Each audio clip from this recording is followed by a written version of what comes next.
C'est incroyable de constater qu'il y a des gens qui ont des carrières exemplaires, qui ont beaucoup de talent, qui vont sur le devant de la scène et qui finalement avouent ne pas tellement avoir confiance en eux.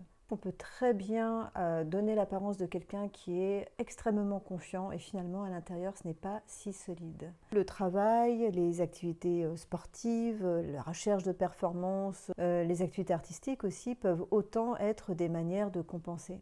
Et là c'est un piège parce que derrière ce côté impressionnant de la perf, finalement, il y a une quête qui risque de ne jamais avoir de réponse. Il y a des personnes qui sont dans une permanente insatisfaction et elles vont elles-mêmes le formuler, elles ont tout pour être heureuses, mais pourtant, rien n'y fait, il reste quelque chose de vide à l'intérieur. Et là, ça prouve bien que le problème est plus profond, qu'on va au-delà de la confiance en soi. À ce niveau-là, ce n'est pas le fait de faire qui va suffire.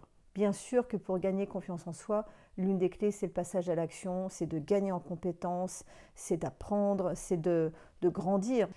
Mais ça ne va pas forcément répondre à la problématique qui est plus profonde et qui est finalement celle de l'estime de soi. Cette croyance qu'on ne mérite pas, qu'on ne sera jamais à la hauteur et qu'il faut toujours faire plus. C'est encore différent de la confiance en soi.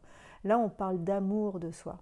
En fait, tout ça, ça parle d'une recherche de sentiment de sécurité. On la cherche à l'extérieur, mais c'est encore mieux si on peut la trouver en soi, non ?